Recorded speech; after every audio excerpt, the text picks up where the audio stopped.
Hello, good day, class. Today, I will be discussing about a reaction paper. So this is our lesson for today about reaction paper. So what is the importance of a reaction paper? So if I'm going to ask you, how do you react on the following statement? But anyway, um, I'm gonna put it in your Classroom as a asynchronous activity. But of course, reaction paper is also known as response paper, usually requested by teachers so that you consider carefully what you think or feel about something you have read. Okay, so this is something that you react upon. All right, but of course, if it's requested by your teacher or your boss or anybody, all right. So reaction paper has a five paragraph essay format. So for the paragraph one, we have introduction. So this begins with a general statement to catch the reader's attention, briefly summarize the main points of the essay, and end with the main idea statement. Again, this is a five paragraph essay format. So on the introduction, at least you have one paragraph, which is the summary or the general statement of a particular subject that you are doing a reaction or reacting upon. All right. So we have also the body, and the body we have the supporting details. So it composed of three uh, three paragraphs. Okay, so three plus introduction, then equivalent of four paragraphs. And for the last paragraph, we have conclusion. So this restates the main idea, briefly summarize the most important evidence, tell the importance of this essay or how it connects to the world. So basically, when you're doing your conclusion, then of course, you are just simply restating the main idea. And of course, you simplify it and put the most important evidence or the importance of the essay. All right. So, what are the elements that we have to look or uh, must be in your reaction? So, we have here the main issue and a reacting issue section, proposal or implementation, and then closure. Okay.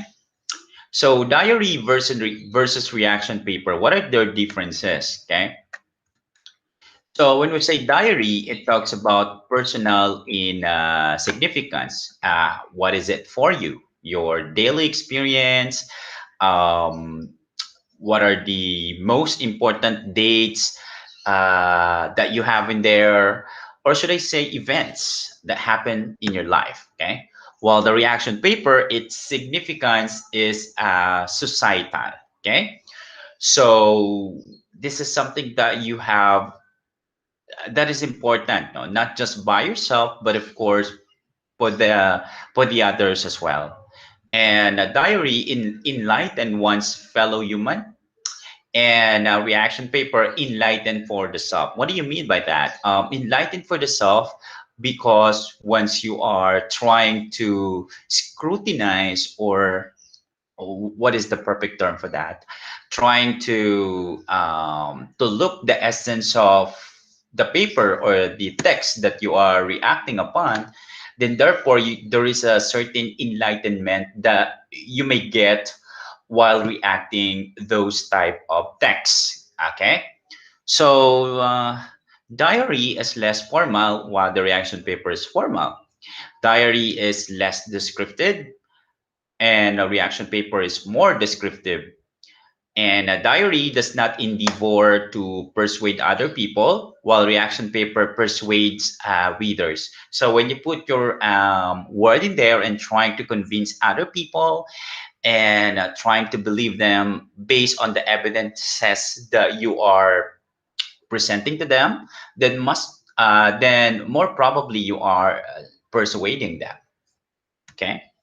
So we also have this type of format, which is the summary, synopsis, analysis, evaluation, and your reaction.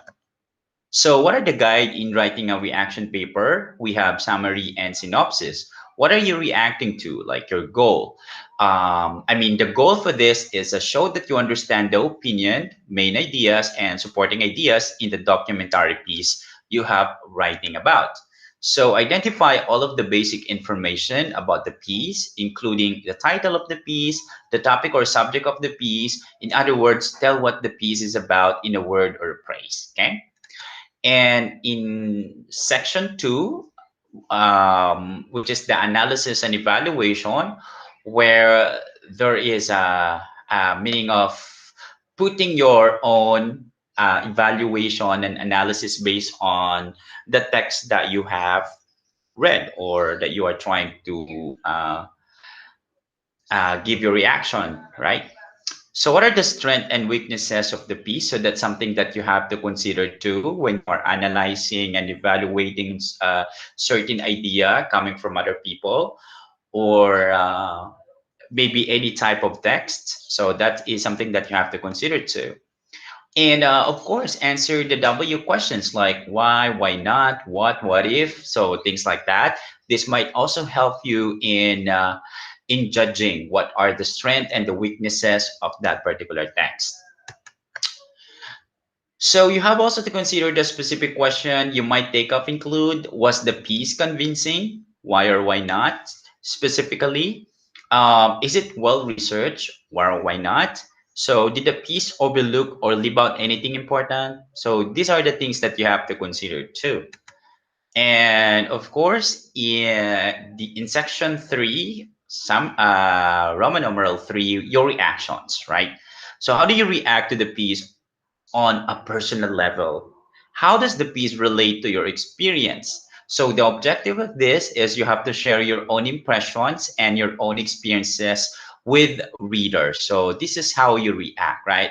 So basically, um, considering that you are sharing what you experience, I'm sorry, sharing your experiences, here are some questions you might consider answering as well. Did the piece hold your interest?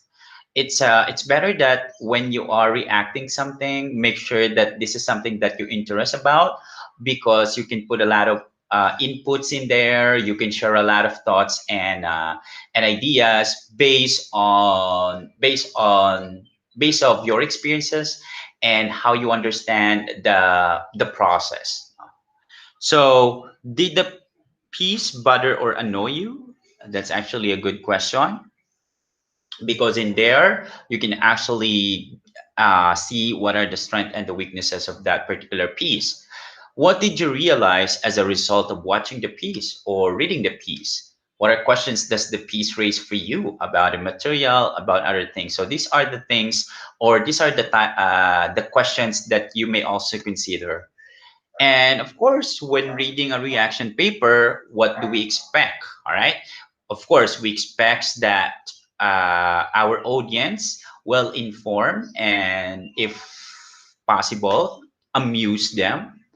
And if you are reading a reaction paper by yourself, it helps also in decision making. Okay, that's very important. And of course, it's also tell us what we are not alone in experiencing the world. Tell us about how to survive, what to avoid, and where to seek pleasure.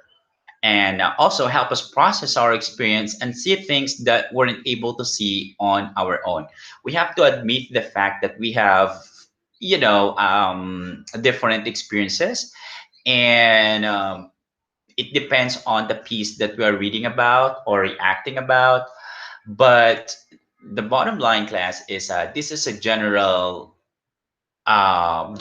expectation when, or should I say, this is what we expect when someone reading about our reaction paper. Okay.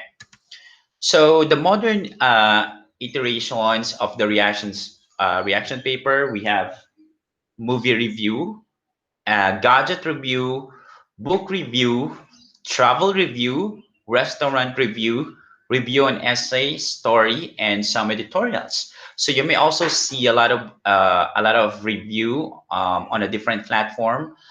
Maybe on YouTube, you can also see there a lot of reviews. But you have to be careful as well when you are watching them and trying to get their inputs. No, so make sure that it's well researched, and evaluate also the people who are doing a review or a gadget review. Are they sharing their experiences, or they have a capability on themselves to see what are positive or negative, what are the advantages and disadvantages. So things like that. I mean, the easiest way to understand what I am trying to say is just you have to check the profile of the react of the reviewer or the vlogger maybe, um, and there you can start. Okay, you can start, or you can assess yourself if you believe it or not. Okay, so for your quiz, I will be posting it on your Google Classroom. So, and also for the assignment. So make sure that you have to watch this, and for your attendance as well. So thank you so much. If you have any question, let's talk about this next meeting. All right. So thank you and God bless. Bye.